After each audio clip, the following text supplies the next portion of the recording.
जय हिंद दोस्तों, मैं प्रदीप कुमार आप सभी का हार्दिक स्वागत करता हूं आपके अपने YouTube channel deep study with Pradeep में।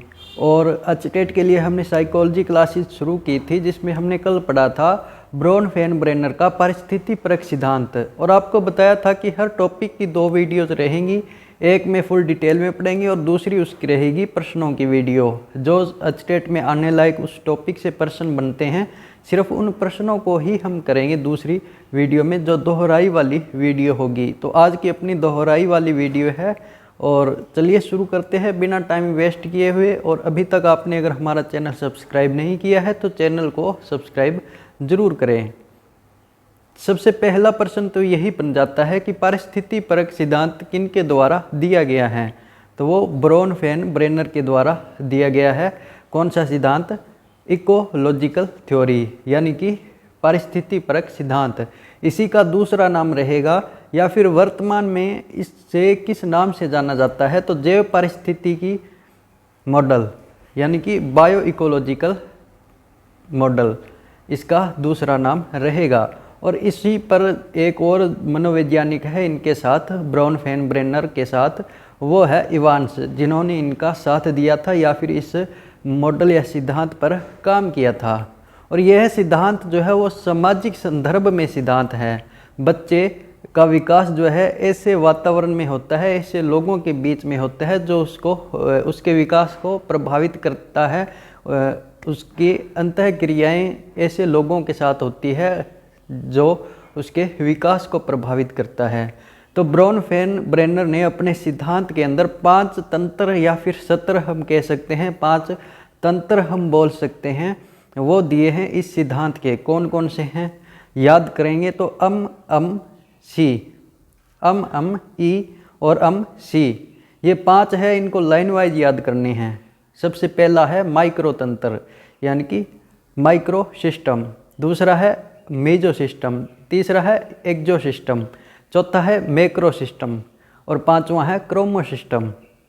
इनको लाइन वाइज याद करना है, ठीक है। सबसे पहला कौन सा है, तो हिंदी में अगर बात करें तो सूक्ष्म तंत्र या फिर लघु मंडल, इंग्लिश में माइक्रो सिस्टम या माइक्रो तंत्र, ठीक है।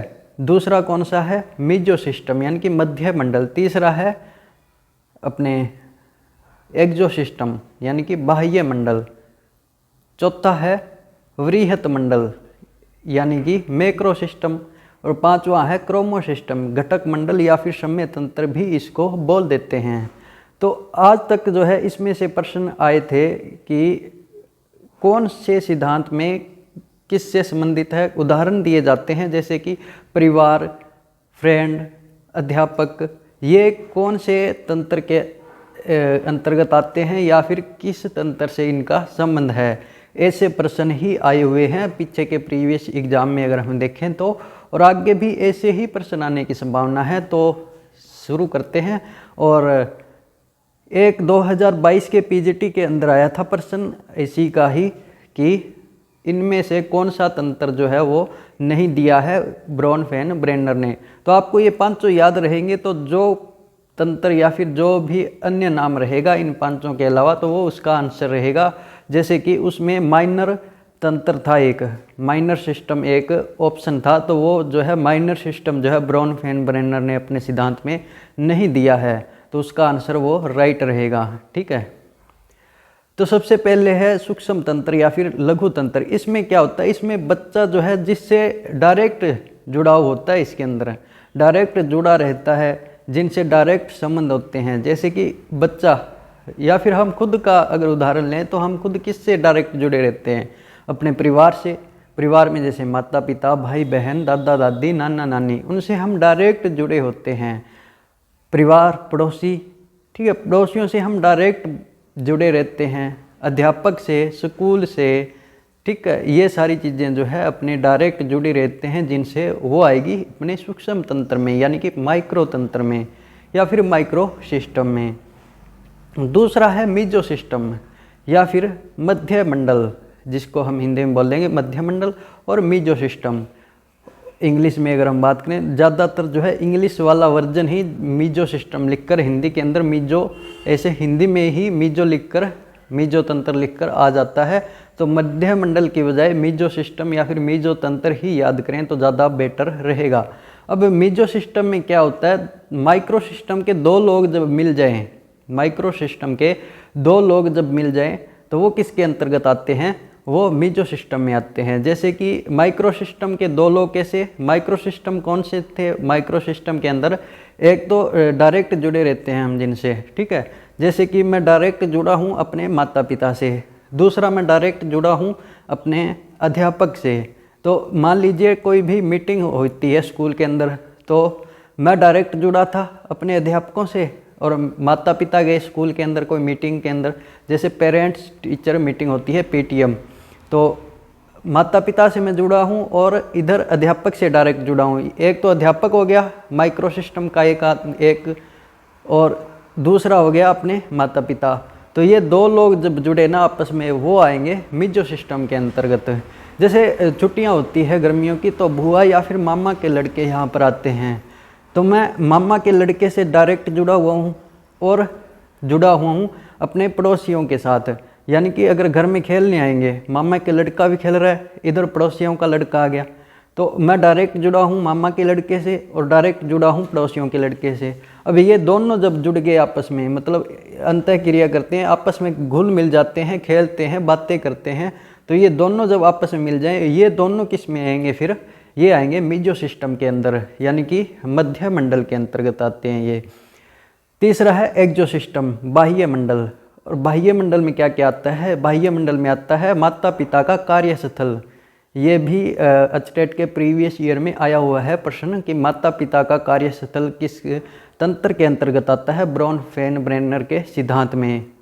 तो ये आता है बाह्य मंडल में एक्सो सिस्टम में, ठीक है, एक्सो सिस्टम या फिर एक्सो सिस्टम के अंतर्गत माता पिता का कार्यस्थल, स्कूल बोर्ड, धार्मिक संस्थाएं, स्वास्थ्य व जन कल्याण केंद्र, कॉलेज मैनेजमेंट, ये सारी चीज़ें जो है इसके अंतर्गत आती है, एक्सो सिस्टम के अंतर्गत आती है। कैसे आती है, जैसे मान लीजिए किसी के माता पिता है पुलिस के अंदर और उनका ट्रांसफ़र हो गया किसी अन्य स्थान पर, तो वो ट्रांसफ़र होगा तो बच्चे वहाँ जाएंगे, अपना स्थान बदलेंगे, तो उनके कार्यस्थल के कारण हुआ ना ये सब कुछ, प्रभावित तो हुए बच्चे, उनके विकास में भी तो कहीं न कहीं रोल कर रहा है, विकास को भी तो प्रभावित कर रहा है बच्चे के।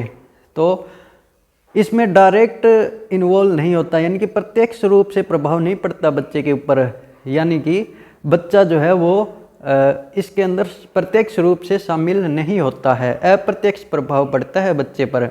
इसमें कार्यस्थल आ गया, माता पिता के कार्यस्थल, जैसे ट्रांसफ़र हुआ वहाँ गए, तो इसमें बच्चे का तो प्रत्यक्ष रोल नहीं था ना, उनके माता पिता के कार्यस्थल के कारण हुआ।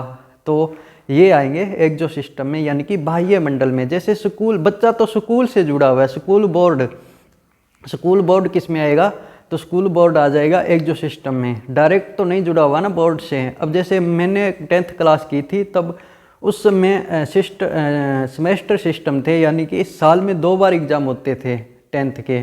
तो अभी क्या सिस्टम है, अभी सिस्टम है साल में 1 बार एग्ज़ाम होता है वर्तमान के अंदर हरियाणा भिवानी बोर्ड में। तो बच्चा तो स्कूल से जुड़ा हुआ है, उसमें प्रत्यक्ष रोल तो नहीं है ना भिवानी बोर्ड का बच्चे पर, फिर भी बच्चे को प्रभावित कर रहा है वो उसके अकॉर्डिंग चलना पड़ रहा है बच्चे को, बोर्ड के अकॉर्डिंग।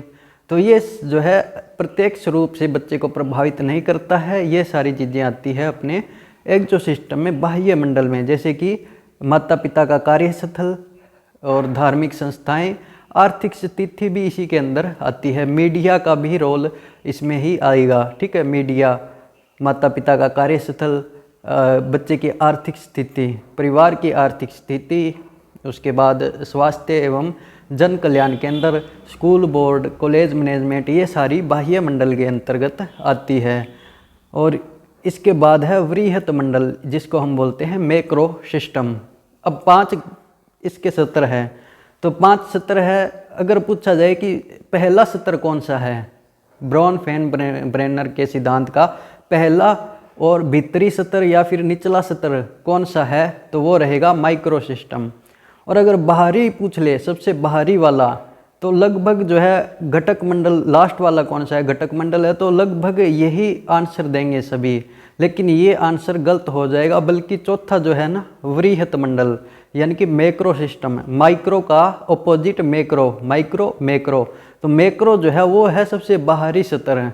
घटक मंडल जो है वो एक प्रकार का चेंजिंग टाइम है, इसका मतलब लास्ट वाला सतर नहीं है, सबसे ऊपरी सतर नहीं है, ये एक चेंजिंग टाइम है घटक मंडल या फिर समय तंत्र, जिसको हम क्रोमो सिस्टम बोलते हैं इंग्लिश के अंदर। ये जो है सबसे बाहरी या फिर ऊपरी स्तर नहीं है, बल्कि वृहत मंडल है। मैक्रो सिस्टम जो है सबसे बाहरी या फिर सबसे उंचला, सबसे बाहरी या फिर सबसे ऊपरी स्तर रहेगा वृहत मंडल यानी कि मैक्रो सिस्टम।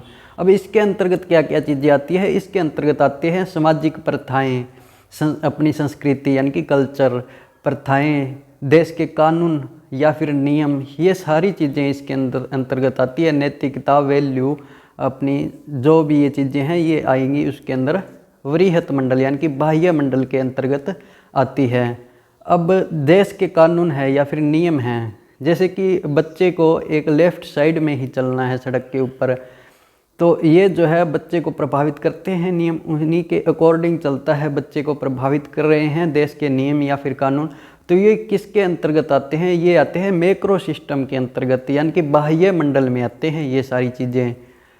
और जैसे कि अब नैतिकता भी तो आती है ना बच्चे में, इसी के कारण साइड में चलना, नैतिकता, अपना अच्छा प्रदर्शन करना, कानून में नियम में रहकर जो भी नियमों का पालन करता है उसके अंतर्गत आता है। देश के नियम, कानून, ये सारी चीज़ें जो है अपने बाह्य मंडल में आएगी, वृहत मंडल में, बाह्य में नहीं वृहत मंडल में। यानी कि एक जो बाह्य मंडल का तो हो गया एक जो सिस्टम, वृहत मंडल हो गया मैक्रो सिस्टम, ठीक है। तो ये सारी मैक्रो सिस्टम में आएगी। आगे है अपने लास्ट वाला क्रोमो सिस्टम यानी कि घटक मंडल या फिर समय तंत्र। इसमें क्या होता है? समय के साथ परिवर्तन, चेंजिंग टाइम है ये, एक प्रकार का परिवर्तन जो हो रहा है ना समय के साथ साथ।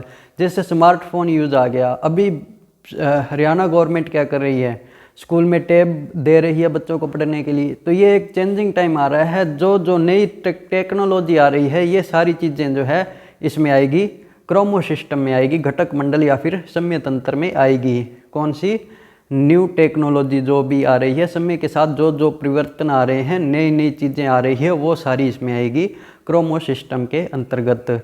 जैसे कि स्मार्टफोन का यूज़, अभी टैब पर स्टडी कर रहे हैं, ऑनलाइन स्टडी का दौर आ चुका है, तो ये सारी चीज़ें जो है क्रोमो सिस्टम में आएगी। तो यह थी ब्राउन फैन ब्रेनर की सिद्धांत। कौन सा सिद्धांत था? तो परिस्थिति परक सिद्धांत था ब्राउन फैन ब्रेनर का। इसमें 5 घटक है, अम, ई और सी। अम का माइक्रो सिस्टम, अम का मीजो सिस्टम, ई का एक्जो सिस्टम, अम का मैक्रो सिस्टम और सी का क्रोमो सिस्टम, ठीक है। सूक्ष्म तंत्र, मध्य मंडल, उसके बाद बाह्य मंडल, फिर वृहत मंडल और फिर है घटक मंडल या फिर समय तंत्र। आप इनको लाइन वाइज याद कर लीजिएगा। मेन तो यही प्रश्न थे, उदाहरण के तौर पे आते हैं। जैसे कि आपसे पूछा जाए कि परिवार और विद्यालय ब्राउन फैन ब्रेनर के अनुसार किस तंत्र में आता है, तो परिवार और विद्यालय से हम डायरेक्ट जुड़े हुए हैं, तो वो आएगा अपने सूक्ष्म तंत्र में, माइक्रो सिस्टम में। जैसे पूछ लिया जाए कि देश के नियम या फिर कानून, सामाजिक प्रथाएं, संस्कृति, ये किसके अंतर्गत आती है, तो ये आती है अपने मैक्रो सिस्टम में आती है, बाह्य उसमें वृहत मंडल में आती है। पूछ लिया जाए माता पिता का कार्यस्थल कौन से उसमें आता है तंत्र में, ब्राउन फैन ब्रेनर के, तो ये आएगा बाह्य मंडल में, यानी कि एक्जो सिस्टम के अंतर्गत आता है ये वाला, ठीक है।